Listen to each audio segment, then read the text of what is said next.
A Justiça Militar e a Polícia Militar do Estado de São Paulo não só discriminam as juízas e policiais femininas, como permitem o assédio moral e sexual contra elas dentro das instituições. Quem faz essa denúncia é a doutora Rosiane Pinheiro de Castro, juíza militar aposentada. Acompanha a juíza nesse nosso debate sobre esse assunto o advogado Fernando Pinheiro Pedro. Bom, doutora Rosiane, a senhora fundou até uma ONG, depois de ter sido aposentada, né, que chama Massacre contra as Minorias. Eu queria que a senhora explicasse a origem desse problema que a senhora teve. A senhora foi aposentada à força, segundo consta do próprio site, da história que a senhora conta, né? Queria que a senhora contasse um pouco dessa história, dessa discriminação com a qual eu abri o nosso programa de hoje. Em 94 eu tomei posse como juíza militar, lá no estado de São Paulo, junto à 4ª auditoria. Logo depois a minha antecessora se aposentou, ficando somente eu como juíza militar, mulher, em todo o estado de São Paulo. E começaram a surgir algumas questões em que eu não concordava. Primeiro, por ser mulher, a mulher tem sempre uma visão mais prática, mais pessoal, vamos dizer, de determinados assuntos, o próprio estupro, né? Às vezes, como mulher, eu via que o policial não era o estuprado, não tinha estuprado, e sim, ele era estuprado. Porque não é por eu ser mulher que nós não vamos ver determinadas coisas. E por ser a única mulher, começaram a me procurar algumas policiais femininas que estavam sofrendo todo tipo de assédio. Muitas assédio moral, outras assédio sexual, outras ambos os assédios, e geralmente com o mesmo desfecho. Ou seja, aposentadas por insanidade. Por insanidade? Sempre. A mulher, quando ela toma a decisão, ela resolve ir para frente, denunciar o caso. Isso não só é a nível São Paulo, porque a nossa ONG, ela abrange o Brasil inteiro. Inclusive, a procura tem sido tão grande que as Forças Armadas também já têm nos procurado. Então essa ONG, ela está... As mulheres das Forças Armadas. E homens também que sofrem assédio moral. Gostaria até de aproveitar, então, já tocamos aí no nome da ONG, que a nossa técnica colocasse no ar o site da ONG, que é www.massacredasminorias.com. Quem frequentar aí o site poderá se comunicar aí com a diretoria, com a doutora Rosiane ou o doutor Fernando, que é o vice-presidente, para, enfim, tirar alguma dúvida ou expor o seu problema. O Fernando é o nosso consultor jurídico. Consultor jurídico e vice-presidente. Isso. Muito bem. E a questão que afeta a mulher é a discriminação e o assédio sexual quase sempre. E o homem? Qual é o problema que o homem enfrenta? Inclusive, eu vi aí na lista de colaboradores da ONG, e a própria presença do Dr. Fernando comprova isso, tem vários homens. Muitos. Né? Então, qual é a queixa dos homens? Na realidade, eu quis fazer uma ONG. A ideia foi, primeiramente, os direitos humanos do policial militar. E quando eu falo policial militar, eu falo praça, e hoje também eu falo das Forças Armadas.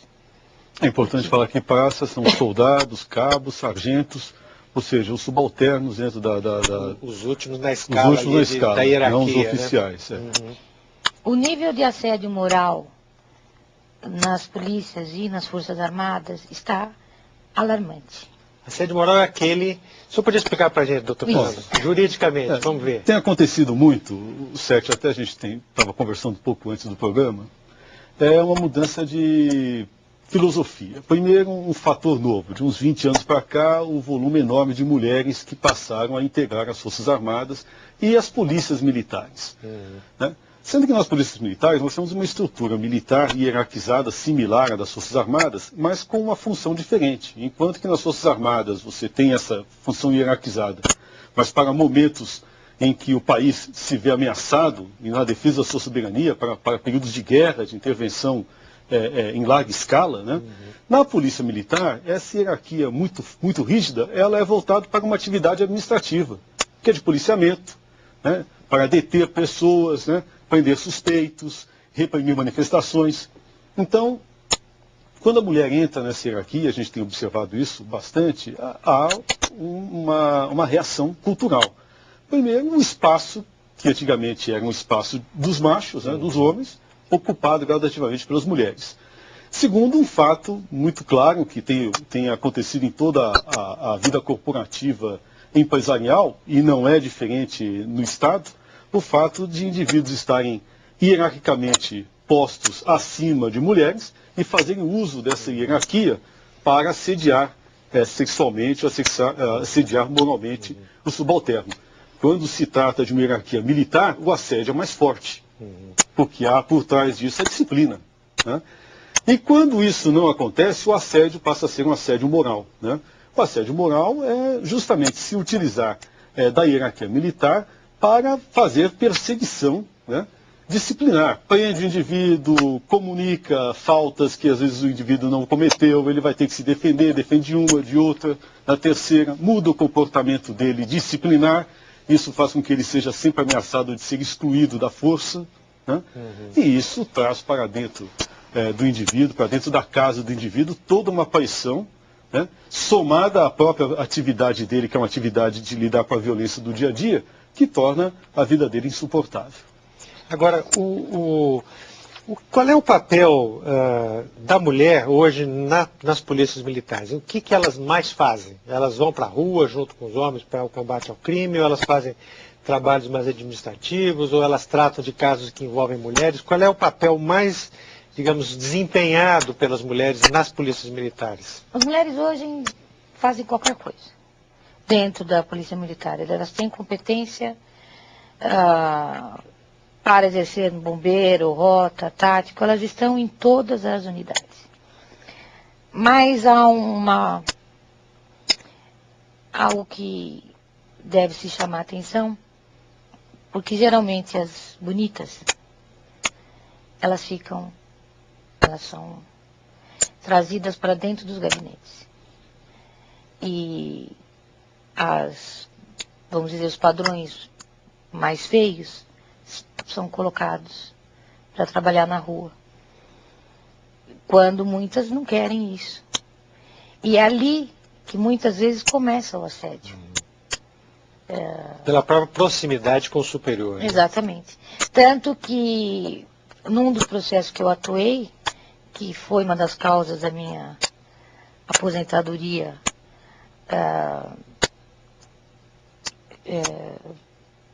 obrigatória, né? Forçada, por insanidade. A senhora foi aposentada por insanidade eu também? sou insana. E já, inclusive, é bom a senhora avisar para a gente, os telespectadores aqui terem em mente. Não, eu já estou com laudo de sanidade na bolsa, para não ter problema. Porque todas as mulheres, quando sofrem qualquer tipo de assédio, inclusive os homens também, assédio moral, também vão pela mesma. Nós temos um amigo... Com atestado médico e tudo? Nós temos um amigo, o Sargento Mendes, por sinal, me autorizou a dizer o nome dele. Ele foi considerado insano, porque se rebelou contra o sistema, o comando. E... o laudo é importante explicar. O laudo de sanidade é o seguinte, é muito comum, porque o indivíduo passar para a reserva, ou ser aposentado por insanidade, passar para a reserva no serviço militar. Porque se dá um laudo em que o indivíduo está num estresse que o desqualifica para o serviço ativo. Então, quer dizer, a insanidade precisa ser vista, entre aspas, do ponto de vista do laudo psiquiátrico, é desqualificar o indivíduo, ou seja, ele está próximo a ter crises nervosas, tal, ou seja, que o desqualifica para a atividade mas o meu policial. É insanidade mesmo. Por julgamento. É inválida permanentemente. para o exercício público. É transtorno afetivo bipolar com sintomas maníacos psicóticos. Isso foi motivado, quem que deu início, como foi dado início nesse processo? Justamente desse caso que eu comentei. Sim, a senhora estava defendendo... Eu estava com um caso, aliás, de um oficial superior que estaria assediando uma soldado, esposa também de um soldado, e esse caso veio parar nas minhas mãos, e eu condenei esse oficial superior, não por assédio sexual, nem moral, porque na justiça militar não há previsão legal para isso. Então, a parte do assédio, encaminhei para a justiça comum e fiquei com atentado violento ao pudor. Os crimes que me competiam, à época, a julgar. E esse coronel foi condenado. À época, os oficiais se revoltaram. Fique bem claro que não é esse comando de hoje, né, que foi o comando de 2004, e foi feito uma armação para que eu fosse julgada ou declarada inválida permanentemente por um psiquiatra que nunca me viu, não me conhece. É um laudo de 3, 4 linhas, não tem histórico, não tem nada. E isso praticamente acabou com a minha vida, à época, porque eu fiz concurso. Né?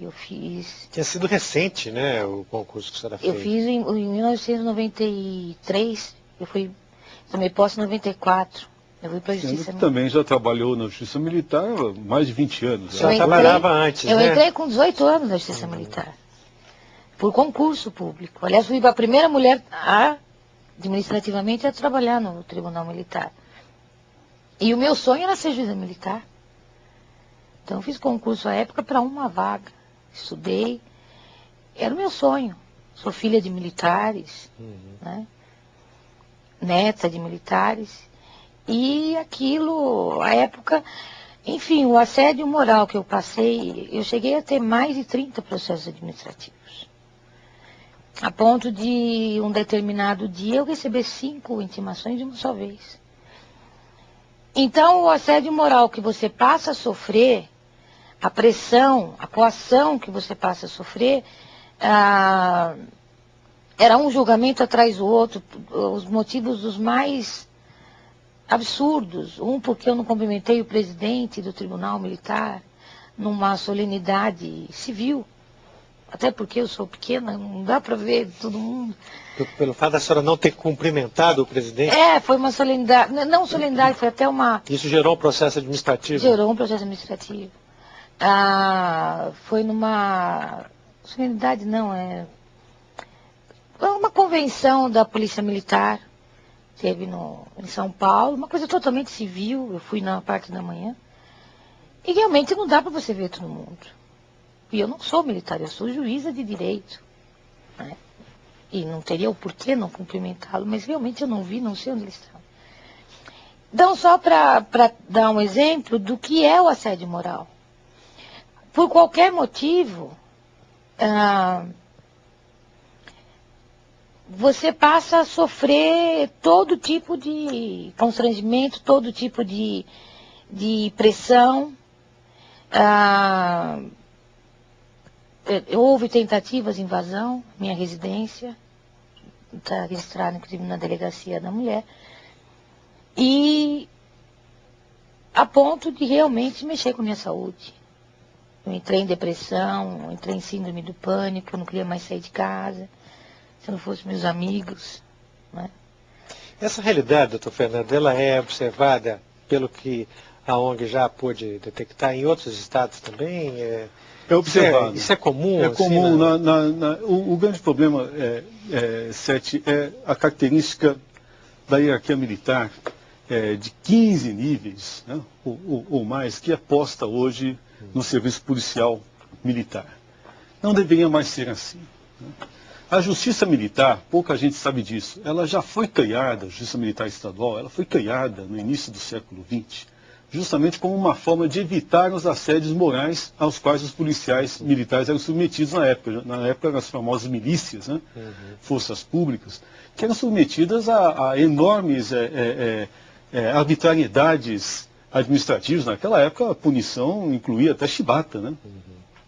Então criou-se uma justiça especializada até para tratar desses assuntos numa ação muito forte no início do século XX, até com o apoio do Supremo Tribunal Federal na época, né? Então foi uma conquista, né? De lá para cá, é lógico que as arbitrariedades mudaram tecnologicamente. Hoje a arbitrariedade é esse tipo de assédio de você lotar a ficha disciplinar de um indivíduo com uma série de comunicações de atos dos quais ele tem que se defender, a ponto dele passar parte da sua vida ativa se defendendo administrativamente, o que praticamente inviabiliza o seu trabalho, né? Somado a isso, há uma questão histórica. Com a queda do regime militar na década de 80, as polícias militares passaram a ser devedoras, né, de um débito social que diretamente não era voltado a elas, né? Então, a população, de certa maneira, enxerga na atividade policial militar uma atividade violenta, por princípio. E a resposta que as instituições têm dado, né, principalmente na região sudeste, né, Minas, Rio de Janeiro e São Paulo, é, de início, condenar o indivíduo por suspeita, né, afastá-lo da atividade em qualquer entreveiro de rua, né, submetê-lo a uma investigação pelas corregedorias que foram criadas aí na década de 90, né, em cada uma dessas polícias, passar a investigar a vida desse indivíduo por qualquer irregularidade apresentada, com o intuito de dar uma satisfação à sociedade, né? Quer dizer, para nós que somos civis, a gente observa a polícia trabalhando, né, administrativamente, o comando reagindo e tal. Para o indivíduo que está sozinho nessa atividade e não conta nem com a opinião pública, nem com a mídia, nem com ninguém para defender os seus direitos, ele é absolutamente massacrado. Ele não tem uma assessoria jurídica, ele muitas vezes é preso administrativamente, incomunicável, né? E as prisões administrativas podem suceder a ponto de serem prorrogadas, né? Muitas vezes há casos de suicídio. Há casos em que o indivíduo fica absolutamente inabilitado, há acusações até de tortura, né? E isso, por um período anterior, inclusive, chegou a ser algo que se verificava com muita entonação. Tem reduzido aos poucos agora com esta figura jurídica do assédio moral, que era uma coisa que começou a ser observada nas atividades empresariais, mas que agora tem que ser efetivamente observada nas atividades públicas, principalmente nas instituições militares. O assédio moral é tão grave a nível dos praças, que já aconteceu de eu segurar um praça na minha casa, porque ele ia se suicidar. Uma outra vez, uma soldado, a mesma coisa. Porque o grau de estresse, o grau de abandono, porque chega um ponto que os praças, eles querem ajudar o colega, o companheiro, mas eles também se veem tolhidos, porque eles serão tão massacrados como. Medo da punição. Se eu, como que juiz, o outro sofreu. exatamente. Há uma síndrome, que é uma coisa importante, uma síndrome, a síndrome do espírito corporativo. Nós sempre acusamos, como cidadãos civis, as instituições militares de terem espírito de corpo. A reação de uns 10, 15 anos para cá, tem sido as instituições militares, em especial as polícias militares, mostrarem para Deus e todo mundo que elas não têm espírito de corpo.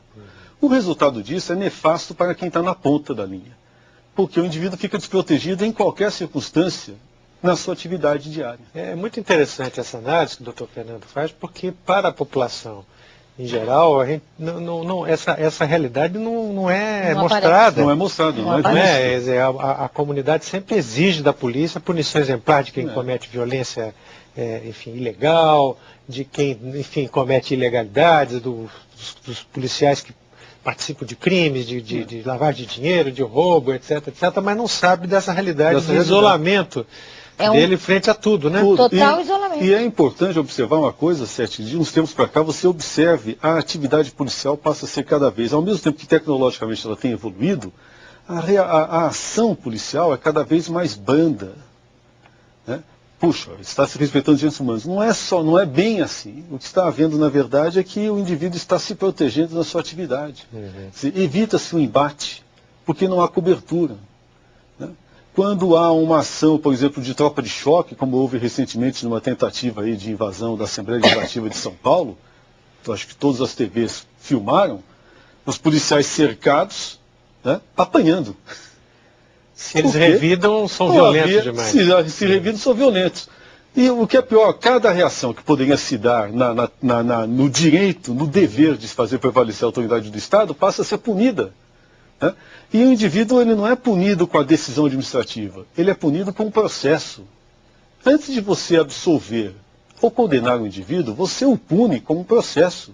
O indivíduo dorme, acorda, vai trabalhar na sua atividade policial no outro dia com um processo nas costas. Bom, nós vamos continuar discutindo esse tema no segundo bloco. Eu queria lembrar aos telespectadores que, se quiserem emitir as suas opiniões, suas críticas, suas sugestões sobre este ou sobre outros programas de entrevistas da TV Senado, que pode utilizar deste e-mail que está aí na tela, que é o entrevistas@senado.gov.br. A gente volta daqui a pouquinho.